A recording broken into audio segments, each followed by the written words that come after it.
परमेश्वर यीशु, आज के वचन को हम तेरे हाथ में लेते हैं प्रभु। ये वचन दोधारी तलवार के समान आए प्रभु, जो लोगों के हृदय में ही नहीं जाए, उनके जीवन को भी बदले प्रभु। आज का वचन परमेश्वर इनके जीवन में एक बदलाव लाए प्रभु। प्रकटीकरण से भरा हुआ वचन परमेश्वर इनके हृदय में ही नहीं जाए, इनके जीवन को भी बदले प्रभु। परमेश्वर मैं मांगती हूँ प्रभु, ये वचन को सुनने वाले लोग नहीं पर वचन पर चलने वाले लोग बने प्रभु। परमेश्वर मैं मांगती हूँ प्रभु, आज जो भी शैतान ने इनके दिमाग में एक स्ट्रॉन्गहोल्ड बना के रखा है, एक गढ़ बना के रखा है, आज इस वचन के द्वारा उस गढ़ को नीचे ला तू प्रभु, उस गढ़ को तोड़ दे प्रभु। और परमेश्वर इन्हें मदद कर लोगों को क्षमा करने के लिए। यीशु के नाम से जैसे हम प्रार्थना कर रहे हैं, जैसे हम वचन में जाने वाले, परमेश्वर इस वचन को मैं तेरे हाथ में देती हूँ प्रभु। मेरे मुख से सिर्फ वही शब्द निकल दे जो तू चाहता है प्रभु, और शैतान इस वचन को चुरा ना पाए प्रभु। यीशु के नाम से मैं प्रार्थना करती हूँ, आमेन आमेन आमेन, हालेलुया। ओके, आज जो हमारा वचन है वो ये है कि हम क्षमा के विषय में सीखने वाले हैं। आमेन। हर एक व्यक्ति को उसकी ज़रूरत पड़ती है। कहीं ना कहीं हमें लोग बहुत दर्द देते हैं, चोट देते हैं, और उस वक्त लोगों को क्षमा करना बहुत कठिन हो जाता है। पर अगर हम थोड़ा समझे कि हमें लोगों को कैसे क्षमा करनी है या क्या है, अगर जब हम क्षमा के विषय में आज सीखने वाले हैं तो हम लोगों को आसानी से माफ़ कर पाएंगे। आमीन। तो पहला पॉइंट जो क्षमा के विषय में हम लोग को सीखना है वो ये है कि क्षमा करने के लिए लोगों को अलग तरह से देखने की आवश्यकता होती है। Forgiving requires seeing people differently. Forgiving requires seeing people differently. मैं जानबूझ के स्लो जा रही हूँ ताकि एक एक पॉइंट आप अंदर ले सके। क्षमा करने के लिए हमें लोगों को अलग तरीके से देखने की आवश्यकता है।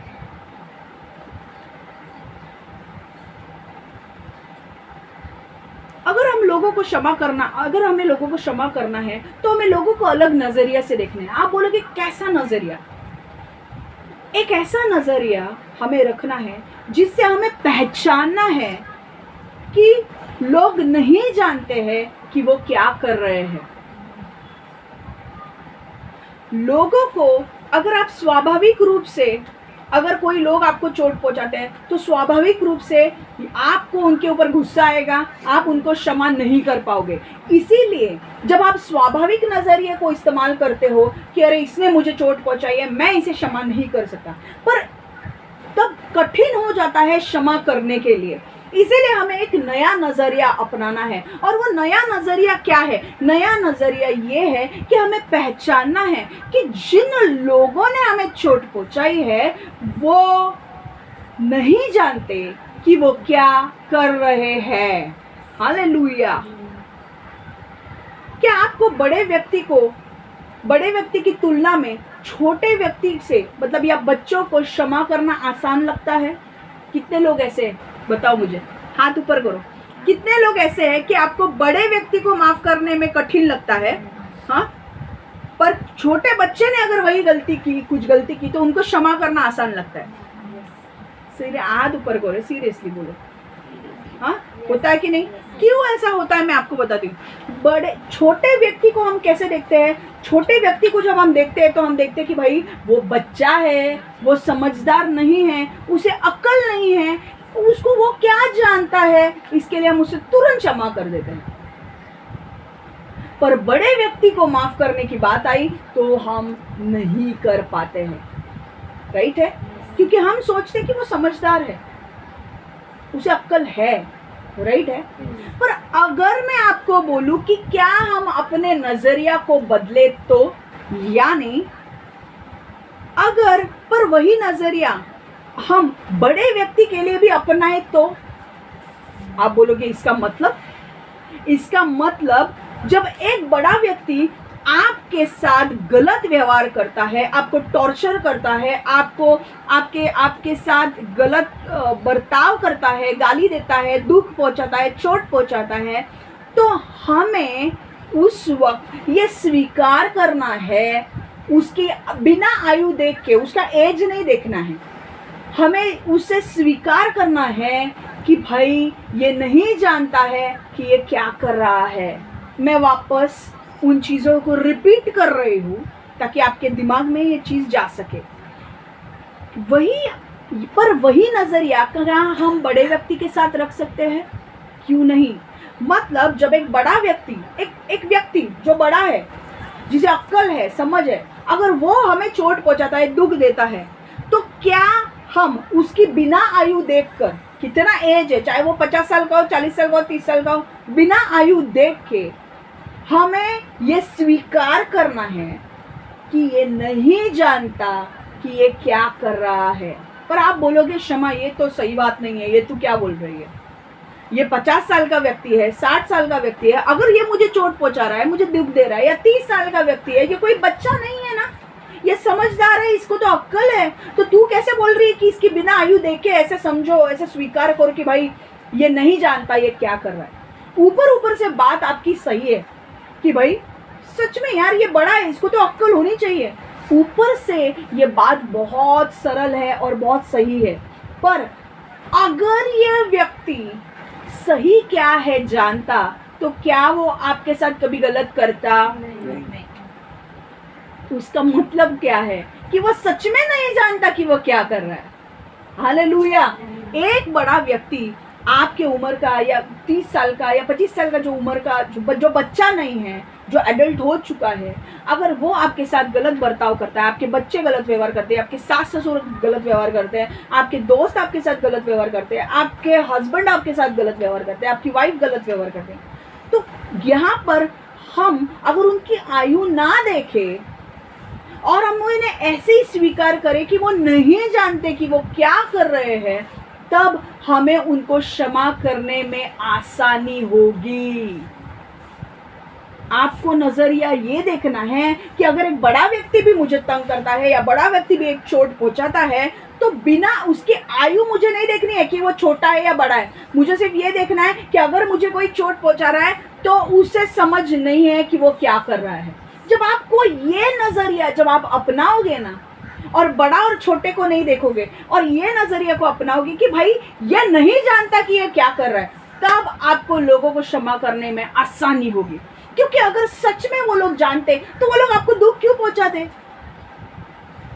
है कि नहीं? अगर एक व्यक्ति जानता कि भाई आप वो करने से आपको दुख पहुंचने वाला है, तो वो क्यों करता? वो नहीं करता ना। इसका मतलब क्या है? वो समझदार नहीं है, उसे वो अक्ल नहीं है, उसे वो ये नहीं है कि भाई नहीं मुझे ये नहीं करना चाहिए था। पर अगर वो गलत कर रहा है आपके साथ, तो आपको सिर्फ एक ही चीज़ अपनानी है, एक ही चीज़ को स्वीकार करना है, भाई ये नहीं जानता ये क्या कर रहा है। और जब आप ये स्वीकार करोगे कि ये नहीं जानता ये क्या कर रहा है, उसे क्षमा करना आपके लिए आसान हो जाएगा। हालेलुया। मैं आपको एक बाइबल का उदाहरण देती हूँ। बाइबल का उदाहरण लूका की किताब 23वां अध्याय 33 से 34वां वचन। लूका 23वां अध्याय 33 से 34वां वचन। Luke 23:33 to 34.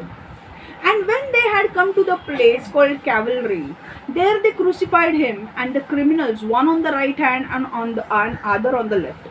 Then Jesus said, Father, forgive them, for they do not know what they do. फिर जब वे उस स्थान पर आए जो खोपड़ी कहलाता है, तो उन्होंने उन दोनों अपराधियों को के साथ उस क्रूस पर चढ़ा दिया, एक अपराधी को उसके दाहिने ओर और दूसरे को बाईं ओर। इस पर यीशु बोला, हे परमपिता, इन्हें क्षमा करना, क्योंकि ये नहीं जानते कि ये क्या कर रहे हैं। हालेलुया। देखो, यीशु ने जो लोग उसे क्रूस पर चढ़ा रहे थे, जब यीशु क्रूस पर गया तो दो अपराधियों को भी उसके साथ चढ़ा दिया, एक यहाँ पर था दाई और एक बाई ओर। पर यीशु ने क्या करके बोला? यीशु ने क्या बोला कि भाई रुक, अब मैं खोल के नीचे आता हूँ, दो फाइट मारता हूँ तुझे? नहीं। यीशु ने पहचाना उनको कि भाई ये जो मुझे क्रूस पर चढ़ा रहे हैं ना, इनको समझ नहीं है, इनको पता नहीं है कि ये क्या कर रहे हैं। यीशु ने उनको पहचाना, क्योंकि अगर इनको समझ होती, अगर इनको पता होता कि मैं परमेश्वर का पुत्र हूँ, तो ये मुझे कभी भी क्रूस पर नहीं चढ़ाते। पर क्योंकि इनको समझ नहीं है, इन्होंने मुझे क्रूस पर चढ़ाया है।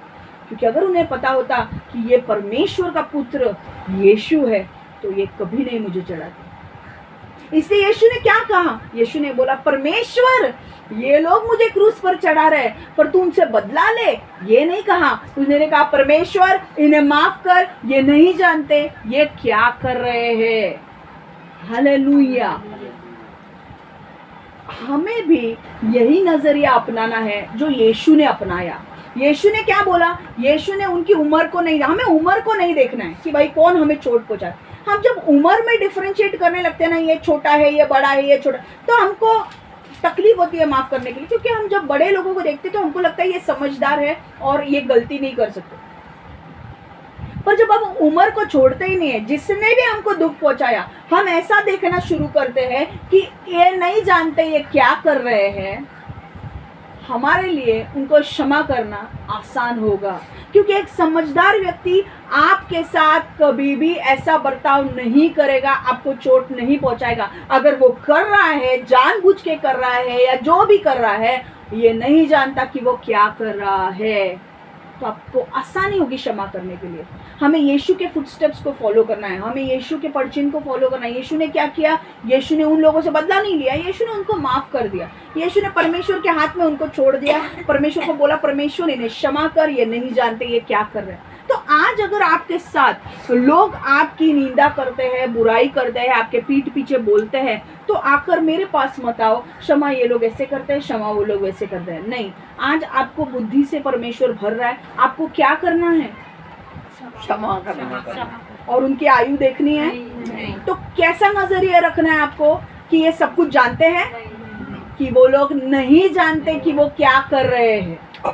समझ में आ रहा है? अगर आपके साथ आपको बुरा करेंगे, अपमान करेंगे, आपकी पीठ पीछे बुराई करेंगे, लोगों को आपके बारे में बुरा बोलेंगे, आपकी निंदा करेंगे, आपके बारे में जो नहीं है सच वो भी बोल डालेंगे, आपको आपके विषय में इतना क्रोध करेंगे, आपके नाम को लेकर भी वो लोग गुस्सा होते हैं, पीठ पीछे जलसी, गॉसिप सब करते हैं। और आपको जब ये पता चलता है कि ये लोग आपके पीछे कर रहे हैं, तो आपको अभी इससे क्या करना शुरू करोगे? आप क्षमा करना शुरू करना है। और क्षमा करने के लिए आपको क्या नजरिया देखना है? कि ये नहीं जानते क्या कर रहे हैं। यस, समझ में आ रहा है? आसान होगा ये चीज, ठीक है? ठीक है, चलो ये जो पॉइंट है, अब आज से आपको यही देखना है कि भाई जो भी मुझे दुख पहुंचाएगा, मैं सिर्फ यही समझूंगी कि ये नहीं जानता ये क्या कर रहा है, और मैं उसे क्षमा करूंगी। ठीक है? दूसरा point, forgiveness does not mean that there won't be consequences. Forgiveness does not mean there won't be consequences. क्षमा का अर्थ ये नहीं है कि इसके परिणाम नहीं होंगे। अब ये इंटरेस्टिंग पॉइंट है, समझ लो। कई बार हम सोचते हैं कि जब हम किसी को क्षमा करते हैं तो हम उसके किए की सजा हम उसे नहीं देते हैं। कई बार हमें ऐसा लगता है ना, अगर किसी व्यक्ति ने हमें चोट पहुंचाई है और हम उसको क्षमा करते हैं, क्योंकि हम उसका बदला नहीं लेते हैं, तो हम उसको क्षमा करते हैं। जब हम क्षमा करते हैं तो हमको लगता है कि अरे यार, इसने इतनी बड़ी गलती की पर इसको इसकी सजा ही नहीं मिल रही है और ये ऐसे ही छूट रहा है। तो ये सच नहीं है, ये गलत सोच रहे हो आप। मैं आपको बता रही हूँ कैसे। मैं वापस रिपीट कर रही हूँ। कई बार हमें ऐसा लगता है कि जब हम लोगों को माफ करते हैं, हमें उसके किए कि हमें ऐसा लगता है कि हम उसके किए की सजा उसे नहीं दे रहे हैं, लेकिन ये सच नहीं है। बाइबल के अनुसार परमेश्वर उन लोगों के लिए दंड का प्रबंध करता है जो हमारे साथ गलत करते हैं। बाइबल क्या करता है? बाइबल के अनुसार परमेश्वर उन लोगों के लिए दंड का प्रबंध करता है, दंड उनको देता है जो हमारे साथ गलत करते हैं। आप बोलोगे कैसे करता है वो? देखो, रोमियो 12:19 वचन, रोमियो 12:19, रोमन्स 12:19, रोमीकरांस 12वां अध्याय 19वां वचन। Beloved, do not avenge yourself, but rather give place to the wrath, for it is written, vengeance is mine, I will repay, says the Lord. किसी से अपने आप, वापस में पढ़ रही हूँ, रोमियो 12:19, किसी से अपने आप बदला मत लो, मेरे मित्रों, बल्कि इस परमेश्वर के क्रोध पर छोड़ दो, क्योंकि शास्त्र में लिखा है, प्रभु ने कहा है, बदला लेना मेरा काम है, प्रतिदान मैं दूंगा। समझ में आ रहा है? यहाँ पर हमें ऐसा लगता है कि अरे यार, जब हम लोगों को माफ करते हैं उन्हें उनके किए की सजा नहीं मिल रही है, पर एक्चुअली ऐसा नहीं होता है। परमेश्वर उनको उनके किए की सजा देता है,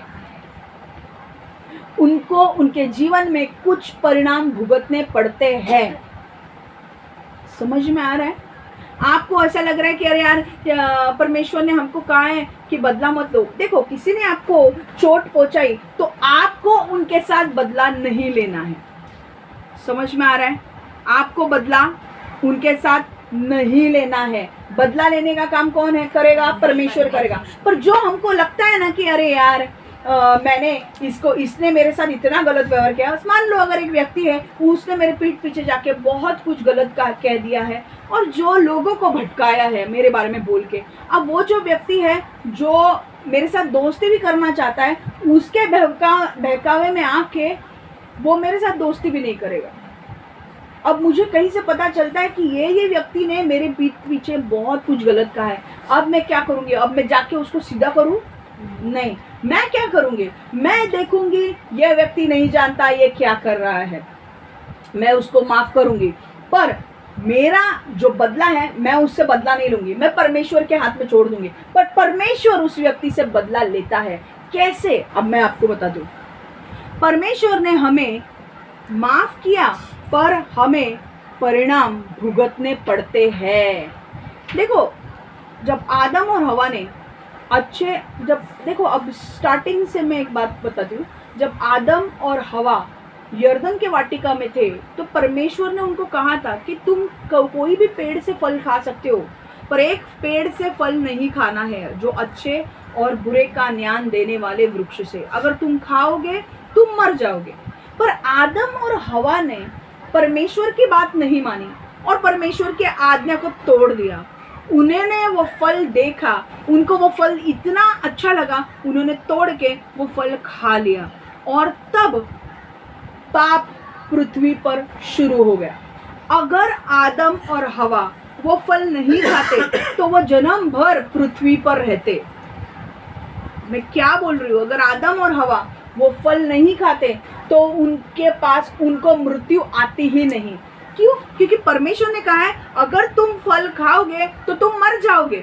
परमेश्वर बोल रहा था कि अगर तुमने वो फल खाया तो तुम मरोगे। और वो मृत्यु, मैंने कहा, दो प्रकार की होती है। एक शारीरिक मृत्यु जो हम मरते हैं शरीर में, और एक आत्मिक मृत्यु। आत्मिक मृत्यु मतलब परमेश्वर से जुदा होना और नरक की आग में डाला जाना, उसे कहते हैं आत्मिक मृत्यु।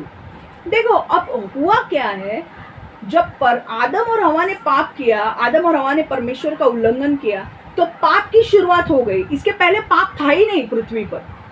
अगर पाप नहीं था तो पृथ्वी भी स्वर्ग ही थी, क्योंकि पृथ्वी पर कुछ गंदा था ही नहीं, पृथ्वी भी स्वर्ग थी। पर जब आदम और हवा ने पाप किया तो आदम और हवा ने परमेश्वर का उल्लंघन किया तो पाप की शुरुआत हो गई। और उसके वजह से क्या हुआ? सारे मनुष्य जाति पापी बन गए। अब मृत्यु आ गई हर एक मनुष्य के ऊपर। अगर आदम और हवा वो फल नहीं खाते तो मृत्यु आती ही नहीं। हम लोग जो आदम और हवा के वंशज है, हमेशा हमेशा के लिए पृथ्वी पर रहते, क्योंकि पृथ्वी कोई पृथ्वी नहीं रहती, वो स्वर्ग ही होता दूसरा।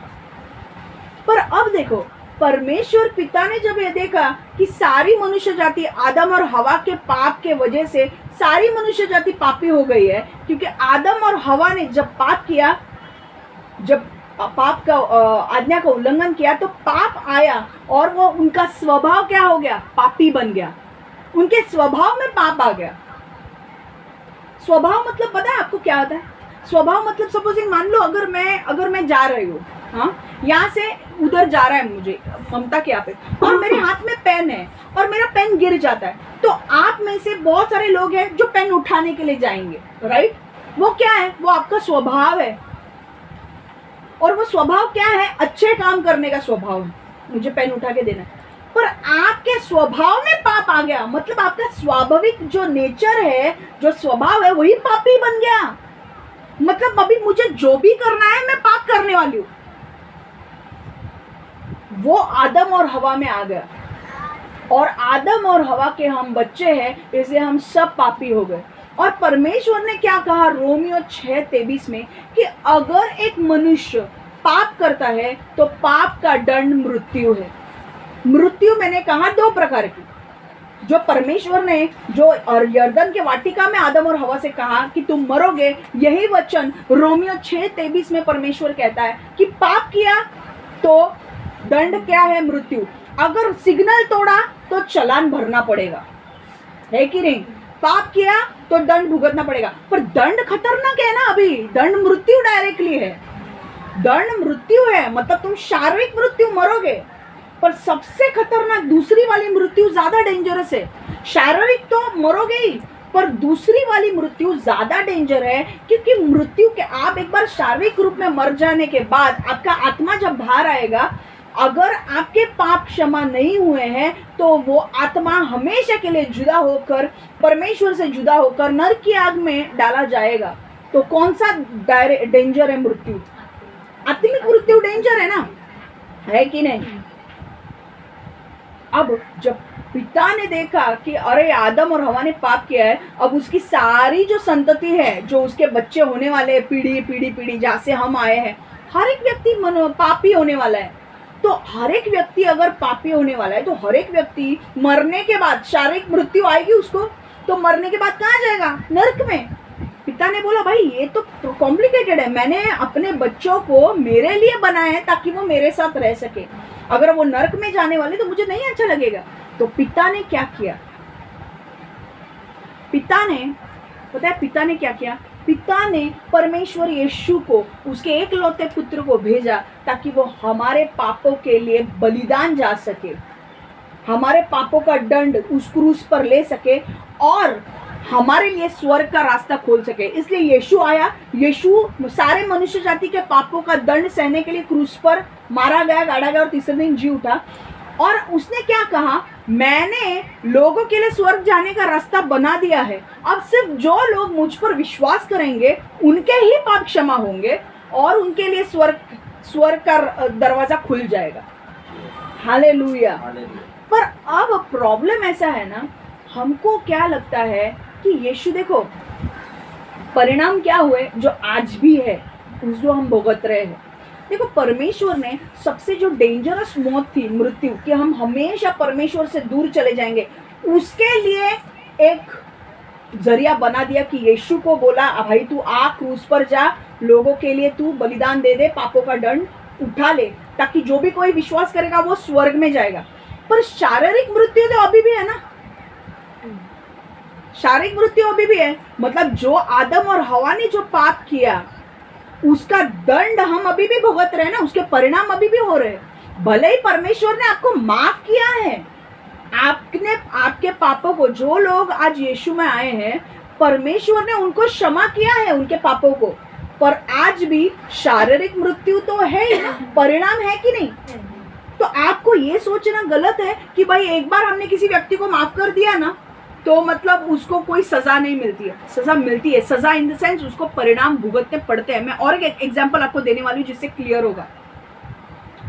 परमेश्वर ने अच्छा गेम क्या किया, शारीरिक मृत्यु तो सबको आएगी, ठीक है भाई, पर शारीरिक मृत्यु के बाद आत्मिक मृत्यु सबको नहीं आनी चाहिए, नहीं तो सब नरक में जाएंगे। इसलिए मैं अपने यीशु को भेज रहा हूँ ताकि यीशु आके इनके पापों का दंड सहेगा और जो भी यीशु पर विश्वास करेंगे वो नरक नहीं जाएंगे, वो स्वर्ग जाएंगे। इसलिए हमारे लिए रास्ता तो बन गया, परमेश्वर ने हमारे पापों की क्षमा कर दिया। पर कहीं ना कहीं शारीरिक मृत्यु तो अभी भी है ना, परिणाम हम भुगत रहे हैं परमेश्वर ने हमें क्षमा करने के बाद। क्यों परमेश्वर ने ऐसा नहीं रखा कि भाई अभी मैं शारीरिक मृत्यु भी कैंसिल करता हूं? नहीं किया वैसा। हम सब मरने वाले हैं, राइट है कि नहीं?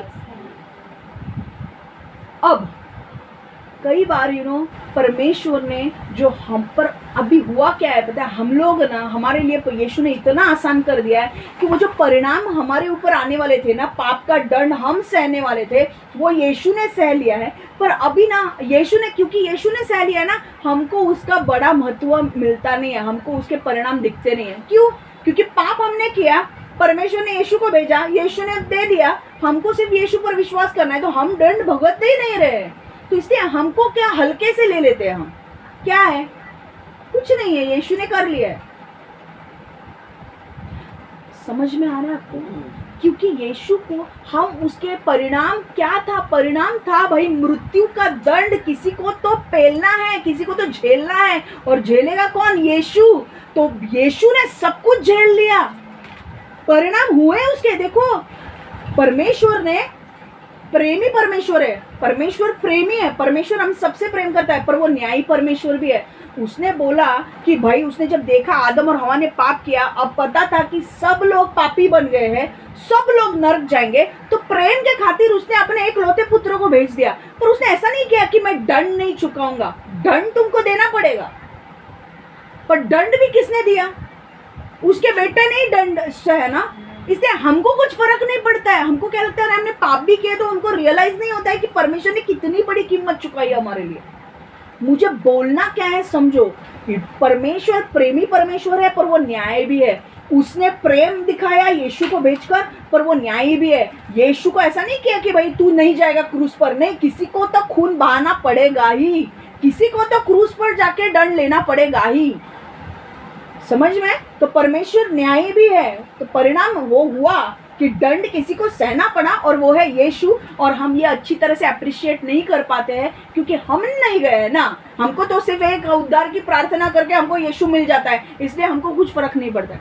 पर मुझे बोलना ही है कि जब आप इन लोगों को क्षमा करते हैं, इसका मतलब ये नहीं है कि उनको परिणाम नहीं होते हैं, परिणाम होते हैं। फॉर एग्जाम्पल, मैं और एक उदाहरण दे रही हूँ। अगर हम रिलेशनशिप में एक उदाहरण लें, अगर आपका मान लो आपके रिश्ते में एक दूसरे के साथ हस्बैंड एंड वाइफ के बीच में सपोज हस्बैंड ने चीटिंग किया है एंड उसने अपने वाइफ को धोखा दिया। अब वाइफ को पता चलता है कि भाई हस्बैंड ने मुझे चीट किया, मुझे धोखा दिया, तो वाइफ को समझ में आने के बाद वाइफ ने उसे क्षमा कर दिया। ठीक है, चलो, तो हस्बैंड को ये नहीं सोचना चाहिए कि भाई अब हमारा रिश्ता पहले जैसे बन जाएगा। नहीं, वो रिश्ते में कहीं ना कहीं विश्वास, भरोसा टूट गया है। अब वो रिश्ता तुरंत वैसा नहीं होगा, आपको उस रिश्ते को बनाना पड़ेगा, वो विश्वास, वो भरोसा वापस उस रिश्ते में लाना पड़ेगा। हस्बैंड को ये नहीं सोचना चाहिए कि भाई अभी मैंने सॉरी बोल दिया तो रिश्ता नहीं। वाइफ को वापस थोड़ा तो डाउट होगा ही कि इसने मेरे साथ ट्रस्ट तोड़ा है, इसने मेरा भरोसा तोड़ा है, अब मैं इसके ऊपर पूरा भरोसा नहीं रख सकती, क्या पता कल क्या करेगा। तो क्या हुआ है, आज मेरे वाइफ ने माफ तो कर दिया, पर हस्बैंड को ये नहीं सोचना है कि भाई सब हो गया, अभी हम लोग वापस उस रिश्ते में आ गए। नहीं, तूने भरोसा तोड़ा है, मैंने माफ तो कर दिया है, हमने माफ तो कर दिया है, पर मेरा भरोसा तूने तोड़ा है। तो क्या हुआ है, हमारे रिश्तों में जो एकता थी ना, जो प्रेम था, वो टूट चुका है। अब उस रिश्ते को अगर बनाना है, उस रिश्ते को वापस अच्छा करना है, तो तुझे मेरे भरोसे को जीतना पड़ेगा, तभी मेरा रिश्ता अच्छा हो पाएगा। तो इसमें परिणाम क्या हुए, अगर हस्बैंड ने एक वाइफ को झूठ बोला, वाइफ ने क्षमा कर दिया, पर अब परिणाम क्या हुआ, परिणाम ये हुआ कि रिश्ते में भरोसा टूट गया है, ये परिणाम हुआ। और अब ये हस्बैंड की बारी है कि उस रिश्ते को अच्छा बनाने के लिए उसको विश्वासु रहना पड़ेगा, उसको प्रूव करना पड़ेगा कि नहीं, मैं ऐसा नहीं करूंगा वापस, मैं एक अच्छा व्यक्ति हूँ, मैं हमेशा सच बोलूँगा और मैं मेरा भरोसा वापस दिलाऊंगा। समझ में आ रहा है आपको? समझ में आ रहा है? भरोसा टूट गया तो ऐसा मत समझो कि भाई दूसरे व्यक्ति को हमने क्षमा कर दिया, इसका मतलब ये नहीं है कि भाई वापस से वो विश्वास जुड़ जाएगा। नहीं नहीं नहीं, विश्वास जुड़ सकता है, पर उसके लिए टाइम जाएगा। और उस दूसरे व्यक्ति ने, जिसने वो विश्वास को तोड़ा है, उसे बहुत मेहनत करनी पड़ेगी अपने विश्वास को वापस उस स्तर पर लाने के लिए। अपने विश्वास को विश्वासु रहने के लिए उस व्यक्ति को बहुत मेहनत करनी पड़ेगी। जब वो वाइफ भी देखेगी नहीं मेरा हस्बैंड विश्वासु है, वापस धीरे धीरे धीरे धीरे वो रिश्ता और अच्छा होते जाएगा।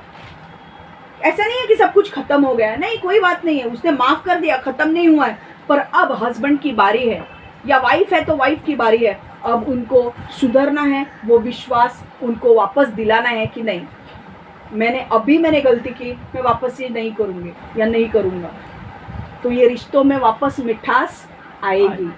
आमीन।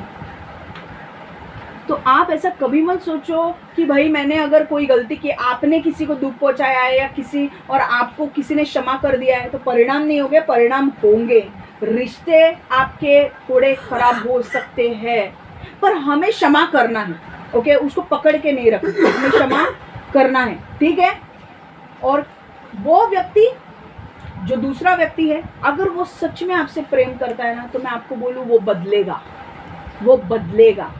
वो सच में अगर व्यक्ति, चाहे वो आपके रिलेशनशिप हस्बैंड एंड वाइफ की हो, भाई बहन की हो, फ्रेंडशिप की हो, या आपके फैमिली मेंबर्स की हो, कुछ भी होने दो, अगर सच में उस दूसरे व्यक्ति को प्रेम है ना दूसरे व्यक्ति के लिए, और उसे पछतावा है कि मैंने गलत किया है, तो अगर सच में उसको प्रेम है, वो बदलेगा और वो प्रूव करेगा कि नहीं मैं आगे से ऐसा नहीं बिहेव करूंगा।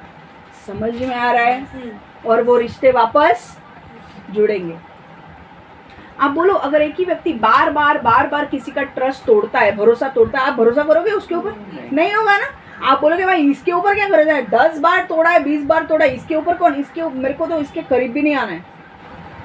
होता है कि नहीं? पर वही व्यक्ति अगर बदल जाए और उसने आपको आपके भरोसे लायक काम करना शुरू करे, तो आपके अब भरोसा आएगा कि नहीं?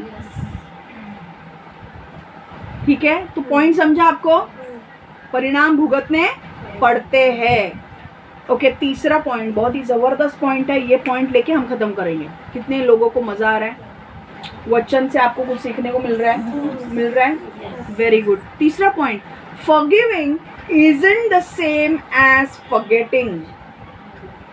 क्षमा करना भुला देना नहीं है। Forgiving isn't the same as forgetting. क्षमा करना भुला देना नहीं है। कई बार हम लोगों को किसी चीज के लिए माफ तो करते हैं, पर उसे भूलना बहुत कठिन हो जाता है। हालेलुया। कई बार क्या होता है कि हम किसी को माफ तो करते हैं कि भाई मैंने तुझे माफ कर दिया, ठीक है, मैं ये भी समझ के तुझे माफ करी थी, इसको नहीं जानता कि ये क्या कर रहा है, मैं तुझे माफ कर दिया, पर उस वाक्य को, उस मुद्दे को भूलना मेरे लिए कठिन होता है। कितने लोगों को कठिन होता है? अब आपके लिए एक सोल्यूशन आ रहा है। अब देखो, कई बार हमें ऐसा लगता है कि भाई अगर हमें किसी को माफ करना है तो हमें वो भूलना जरूरी है, हमें वो किस्से को भूलना जरूरी है, तभी हम किसी को माफ कर सकते हैं। मैं वापस रिपीट कर रही हूँ, कई बार हमें ऐसा लगता है कि किसी को क्षमा करना है तो हमें पहले उस किस्से को, उस मुद्दे को भूलना जरूरी है, तभी हम एक किसी व्यक्ति को क्षमा कर सकते हैं। पर मैं आपको एक बात बोलूँ, भूलना कठिन होता है, होता है कि नहीं? हम भूला नहीं पाते, वो असंभव नहीं है, पर वो कठिन होता है। पर बाइबल हमें क्या कहता है? बाइबल बोलता है कि हमें भूलने के लिए, मैं बताती हूँ आपको। बाइबल के अनुसार हमें चीजें भूलनी नहीं है, ध्यान दो। बाइबल के अनुसार हमें चीजें भूलनी नहीं है, पर हमें वापस उस मुद्दे पर चर्चा नहीं करनी है, या वो मुद्दा उठाना नहीं है। मैं वापस बोल रही हूँ, बाइबल के अनुसार बाइबल ये नहीं कहती कि भाई माफ करने के लिए तुमको भूलना होगा, क्योंकि भूलना असंभव है, असंभव नहीं है, पर कठिन है। हम एक चीज जो आपके माइंड में, आपको एक किसी ने इतना फंसाया होगा या दुख पहुंचाया होगा, दर्द दिया होगा, किसी ने आपको मारा होगा, हाँ, वो निशान भी इधर दिख रहे होंगे, आपको दुख हुआ है कि नहीं? अब उसको भूल सकते हैं आपको? आप उसको भूल नहीं सकते आप, पर आपको उसको माफ करना है। आप माफ तो कर दोगे, पर भूल नहीं सकते। आपको बार बार वो याद आता है कि अरे ये चीज हुई, ये चीज हुई, ये चीज हुई, राइट है। परमेश्वर क्या बोल रहा है? परमेश्वर बोल रहा है तुमको भूलने की जरूरत नहीं है, क्योंकि भूलना बहुत कठिन होगा, और जब आप प्रयत्न करोगे ना जितना भूलने की, वो बार बार याद आएगा। तो बाइबल कह रहा है तुम्हें भूलने की जरूरत नहीं है, सिर्फ इतना ध्यान रखना है कि बाइबल के अनुसार हमें चीजें भूलनी नहीं है, पर हमें वापस उस मुद्दे पर चर्चा नहीं करनी है, या उस चीज को वापस उठाना नहीं है, वापस उस पर बात नहीं करनी है। एक बार अगर सपोज एक हस्बैंड एंड वाइफ है, अगर हस्बैंड एंड वाइफ के बीच में अगर लड़ाई झगड़े हो जाते हैं किसी चीज के ऊपर, तो अगर मान लो इस बार मैं हस्बैंड को अच्छा दिखाती हूँ, वाइफ को थोड़ा बुरे दिखाती हूँ, ठीक है। लास्ट टाइम हस्बैंड थोड़ा बुरा दिखाया था, हस्बैंड ने कुछ अच्छा रहा है, वाइफ ने कुछ बुरा किया है, तो हस्बैंड वाइफ को माफ करता है। पर हस्बैंड को याद रहता है बार बार बार बार कि अरे मेरे वाइफ ने ऐसा किया, मेरे वाइफ ने ऐसा किया, मेरे वाइफ ने ऐसा किया। अब हस्बैंड को वो चीज परमेश्वर बोल रहा है भूलनी नहीं है, भुला देने के लिए बहुत कठिन होगा। उस टॉपिक को don't bring that topic again and again, don't bring it up, English में है don't bring that topic again and again. उस बात के ऊपर अभी चर्चा नहीं करनी। सपोज मान लो एक हस्बैंड है, वाइफ है, कुछ दोनों में मिसअंडरस्टैंडिंग हो गई, लड़ाई झगड़े हो गए। अब वो कह रहा है कि हस्बैंड को बहुत बुरा लग रहा है कि उसके वाइफ ने कुछ तो गलत किया। अब उसने वाइफ ने उससे माफी में मांगी, हस्बैंड ने उसे माफ कर दिया। अब हस्बैंड जब काम पे जाता है, कहीं पे भी जाता है, उसको बार बार वही चीज याद आ रही है। तो अब बाइबल कह रहा है कि तुम्हें भूलने की जरूरत ही नहीं है, तुम्हें सिर्फ जब याद आएगा तो उसके ऊपर सोचना नहीं है, क्योंकि शैतान बार बार आपको, मैंने लास्ट टाइम कहा था, पिछली चीजें याद दिलाएगा। तो आपको क्या करना है? आपको सोचना नहीं है उसके ऊपर। सोचना या नहीं सोचना आपके हाथ में है कि नहीं? याद कभी कभी शैतान भी दिलाएगा, या नॉर्मल इससे भी आपको आ सकता है, पर इसके ऊपर सोचना या नहीं सोचना आपके हाथ में है। आप उसके बारे में अगर सोचोगे नहीं तो आप रिश्तों को और अच्छा बनाओगे। वो आप बोलोगे यहाँ पे किधर किधर लिखा है क्षमा, मैं बताती हूँ। प्रोवर्ब्स 17:9, प्रोवर्ब्स 17:9, नीति वचन 17:9, नीति सूत्रे 17:9। मैं तीनों भाषा में बोलने वाली हूँ, हिंदी पहिला मराठी में बोलते. नीती सूत्र 17:9. एखाद्याने तुमचे काही वाईट केल्यानंतर जर तुम्ही त्याला क्षमा करू शकला तर तुम्ही मित्र बनू शकता, पण जर तुम्ही त्याची करणी सतत मनात ठेवली तर त्यामुळे मैत्रीत बाधा येईल. मतलब अगर बार बार जो उसने एक बार काम किया उसको बार बार याद रखोगे, बार बार याद करके उसके सामने वो लाओगे, तो आपकी फ्रेंडशिप कभी नहीं रहेगी. चाहे कोई भी रिलेशन हो, यहाँ पे मित्र बोला है, बट आपके फैमिली मेंबर्स या आपके भाई बहन या आपके हस्बैंड एंड वाइफ या आपके रिलेटिव्स, क्लोज रिलेटिव्स, जो भी है, आपके ऑफिस के कलीग्स, अगर उसने ऑफिस के कलीग में भी कुछ लड़ाई झगड़े होते तो बार बार वो चीज उसको नहीं याद दिलानी है. समझ में आ रहा है? हिंदी में पढ़ रही हूँ. वह जो बुरी बातें पर पर्दा डाल देता है उघाड़ता नहीं है, प्रेम को बढ़ाता है. जो बुरी बातें हो गई है उसके ऊपर पर्दा डाल दिया, मतलब अभी मैं देख रही हूँ कि बुरी बातों के ऊपर नहीं, मुझे दिख भी नहीं रहे क्योंकि मैंने पर्दा डाल दिया है कि नहीं. वैसे ही जब हमको कोई चोट पहुंचाता है हमको क्षमा करना है, उसके ऊपर सोचना नहीं है. किंतु जो बातों को उघाड़ता ही रहता है, मतलब बार बार उन बातों को लेकर आता है उसी चीज में, लड़ाई झगड़े में, गहरे दोस्तों में फूट डाल देता है. वह जो बुरी बात पर पर्दा डालता है उघाड़ता नहीं है, प्रेम को बढ़ाता है. किंतु जो बात को उघाड़ता ही रहता है गहरे दोस्तों में फूट डाल देता है. मैं इंग्लिश में बोल रही हूँ. He who covers a transgression seeks love, but he who repeats a matter separates friends. समझ में आ रहा है? अगर आपके लड़ाई, स्पेशली मैं हस्बैंड एंड वाइफ के बीच में जो लड़ाई झगड़े होते हैं, मैं उनके बारे में बोल रही हूँ क्योंकि वो लोग ज़्यादातर साथ में रहते हैं. पर मैं सिर्फ हस्बैंड एंड वाइफ से ही वहाँ तक नहीं रहूँगी. Husband and wife, family members, close relatives, आपके या आपके कलीग्स है, जॉब पर आप काम करते हैं, वहाँ पे कलीग्स जो आपके आजू बाजू में काम करते हैं, वो लोग भी आपके साथ कभी झगड़ा करेंगे.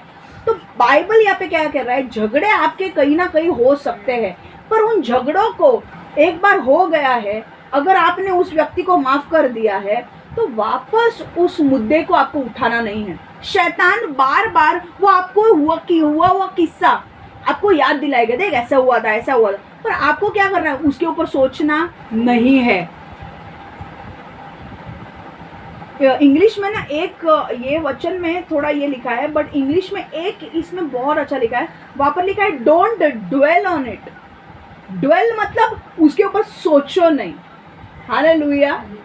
क्योंकि प्रॉब्लम कब होता है, शैतान हमें याद भी दिलाता है, पर अगर हमने सोचना ही नहीं है, अगर हम सोचते ही नहीं है, तो हमको क्या वो चीज का दुख होगा। ये बोल रहा है परमेश्वर करने के लिए, क्योंकि शैतान आपको बार बार पिछली चीजें याद दिलाएगा, देख तूने ऐसा बोला था, देख उसने ऐसा किया था, एक बार उसने तेरे को दर्द दिया था, एक बार उसने तेरे साथ ऐसा किया था, वापस वैसा ही करेगा। पर आपको अगर आपके रिश्ते को अच्छा बनाना है, वापस उन चीजों के बारे में मत बात करो।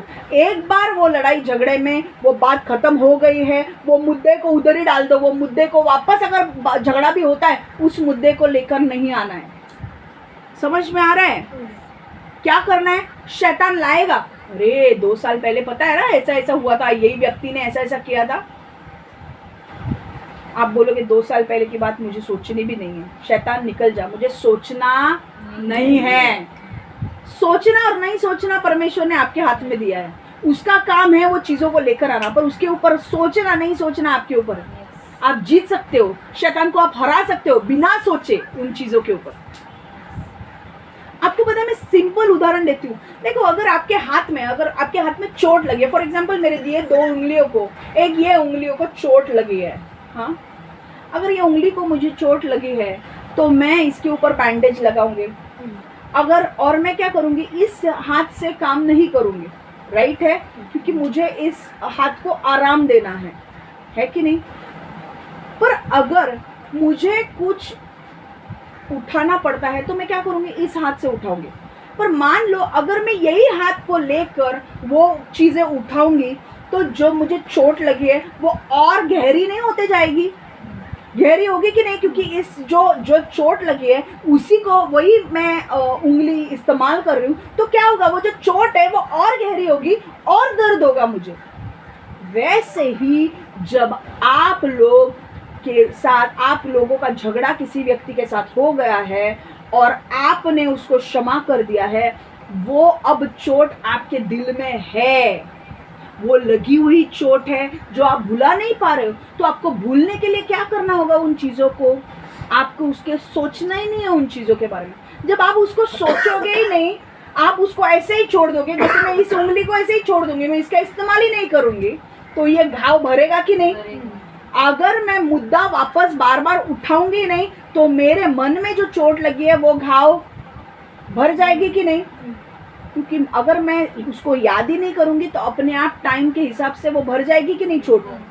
पर अगर मैं वापस उस मुद्दे को, तूने मुझे ये बोला है, वापस उस मुद्दे को उठा रही हूँ हर 2-2 दिन के बाद, जो मुझे जो चोट लगी है, जो ट्रॉमा से मैं गुजरी हूँ, वो चोट ऑलरेडी ताज़ी है मेरे दिमाग में, और 2-2 दिन के बाद, 5-5 दिन के बाद जब लड़ाई झगड़े होते हैं, वापस मैं उसी को निकाल रही हूँ। तो क्या हो रहा है, वो चोट, उस चोट को वो मेमोरी में और शार्प होते जा रही है, और मेमोरी में क्या हो रही है, वो चोट मुझे और लग रही है। जब मैं याद कर रही हूँ वो भूला नहीं पा रही हूँ मैं, क्योंकि मैं और उसको याद कर रही हूँ। पर मैं अगर उसको याद ही नहीं करूँ, मैं उसके ऊपर बात ही नहीं करूँ, तो मेरे मेमोरी से भी निकल जाएगा। अगर सोचो, आप लोग कई बार आपको कई किस्से याद ही नहीं रहते हैं कि नहीं, क्यों? क्योंकि आप उसके बारे में सोचते नहीं हो, इसीलिए आप भूल जाते हो कि नहीं। जब चोट आपको पहुंचती है, आपको बेस्ट ये करना है, ये उंगली का एग्जाम्पल ध्यान रखो। अगर मुझे इस उंगली पे लगा है, मैं उस उंगली से काम नहीं करूंगी, मैं इस उंगली को क्या करूंगी, छोड़ दूंगी, ताकि मेरी उंगली भर जाए, घाव भर जाए। ऐसे ही जब हमारे साथ ऐसे मुद्दे होते हैं जिसकी वजह से हमें चोट लगती है, उन मुद्दों को हमें याद नहीं करना है हमारे माइंड में, ना ही बार बार उसके ऊपर चर्चा करनी है। तो क्या होगा, हमारे माइंड में जो चोट लगी है वो धीरे धीरे हील हो जाएगी, चंगी हो जाएगी, और वो जो चोट है वो हमारे दिमाग से निकल जाएगी, वो दुख हमारे दिमाग से निकल जाएगा। Hallelujah, hallelujah. समझ में आ रहा है? तो आज हमने क्या क्या सीखा है? पहला पॉइंट, क्षमा करने के लिए पहला पॉइंट क्या है? क्षमा कर कैसे देखोगे? कैसे देखोगे? क्षमा करने के लिए कैसे देखोगे लोगों को? हमें ये पहचानना है कि लोगों को लोग नहीं जानते कि वो क्या कर रहे हैं। हालेलुया। मैं कविता को क्षमा करते रहती हूँ, रोज करते रहती हूँ, रोज करते रहती हूँ। मैं वापस ये मुद्दा नहीं उठाने वाली हूँ, क्योंकि वो इतनी अच्छी नींद मार लेती है 2 घंटे की। तो मैं बोलती हूँ कि इनको क्षमा कर परमेश्वर, ये नहीं जानते ये क्या कर रहे हैं। राइट? समझ में आ रहा है? दूसरी बात, क्षमा का अर्थ ये नहीं है कि इसके परिणाम नहीं होंगे। अगर आप लोग किसी को दुख पहुंचा रहे हो, इसके परिणाम होंगे। उनका ट्रस्ट चला जाएगा, उनका भरोसा आपके ऊपर से उठ जाएगा, या आपके प्रति उनके लिए अच्छा आदर नहीं रहेगा, ऐसा हो सकता है। तो परिणाम होते हैं। भले ही आपने माफ कर दिया है उन लोगों को, पर परिणाम भुगतने पड़ते हैं। इसीलिए केयरफुल रहो कि क्या मेरी हरकतें, मेरी चीज़ें किसी को दुख तो नहीं पहुंचा रही है। हाँ, हमने क्या सीखा है? हमें लोगों को उससे बदला लेना है? नहीं, हमें लोगों को क्या करना है? क्षमा करना है। पर एक है, जब हम लोगों को क्षमा भी करते हैं तो दूसरे व्यक्ति को ये समझना चाहिए कि रिश्ते आसानी से एकदम से ठीक नहीं होंगे, वो धीरे धीरे ठीक होंगे। और दूसरे व्यक्ति को उस रिश्ते को ठीक करने के लिए उस भरोसे को बिल्ड करना पड़ेगा, उस भरोसे को बनाना पड़ेगा। और वो कैसे बनाएगा? विश्वासु रह के। जो चीजें तूने पहले किए अब मत कर। किसी का विश्वास टूटे, ये काम हमें नहीं करना है। राइट है? तीसरा क्या पॉइंट है? क्षमा करना, भुला देना नहीं। वाह वाह वाह वाह मेरे प्यारे बच्चे, कितने अच्छी तरह से तुम लोग बोल रहे हो। सब लोग जाग रहे हैं आज। क्षमा करना, भुला देना नहीं है। मैं बोल रही हूँ भूलना नहीं है, भुला देना आसान नहीं है। परमेश्वर क्या बोल रहा है? मैं अगर बोलूँगी आप भूल जाओ, भूलना आसान नहीं है, पर हमको क्या करना है? उसके ऊपर चर्चा नहीं करनी है, ना उस मुद्दे को वापस से उठाना है। समझ में आ रहे हैं? हम आराम से वो अपने आप भूल जाएंगे जब हम उसके ऊपर चर्चा नहीं करेंगे, जब उसको हम याद नहीं करेंगे, उसके ऊपर सोचेंगे नहीं, हम अपने आप भूल जाएंगे। हालेलुया, आमेन। आइए हम प्रार्थना करें। परमेश्वर यीशु, हम धन्यवाद देते हैं प्रभु इस सुंदर वचन के लिए। प्रभु इस वचन के द्वारा तूने हमारे हृदय को खोला है, हमें एक तरीका सिखाया है, हमें लोगों को कैसे क्षमा करना है प्रभु। और तूने हमें बता रहा है कि हमें आगे कैसे बढ़ना है प्रभु। कई बार हमने लोगों को माफ़ नहीं किया है, तो परमेश्वर तू आज हमें सिखा रहा है कि हमें लोगों को क्षमा करना है। कई बार हमें लगता है कि हमें भूलना ज़रूरी है, पर तूने आज हमें बताया कि नहीं, हमें भूलना ज़रूरी नहीं है, हमें सोचना या उस मुद्दे को बार बार उठाना ज़रूरी नहीं है। परमेश्वर आज हमने जो भी कुछ सीखा है, परमेश्वर हम मांगते हैं प्रभु अनुग्रह दे कि हम हमारे जीवन में उसे लागू कर सके, और आने वाले दिनों में हम हमारे जीवन में उसका इस्तेमाल कर सके प्रभु। परमेश्वर हर एक व्यक्ति जो यूट्यूब पर ये वचन सुनेगा या ऑनलाइन सुन रहा है या ऑफलाइन भी यहाँ पे है, हर एक को ब्लेस कर, हर एक को आशीर्वादित कर, हर एक को परमेश्वर क्षमा करने के लिए लोगों को मदद कर प्रभु। यीशु के नाम से मैं प्रार्थना करती हूँ। Amen, amen, amen. God bless you all. Take care.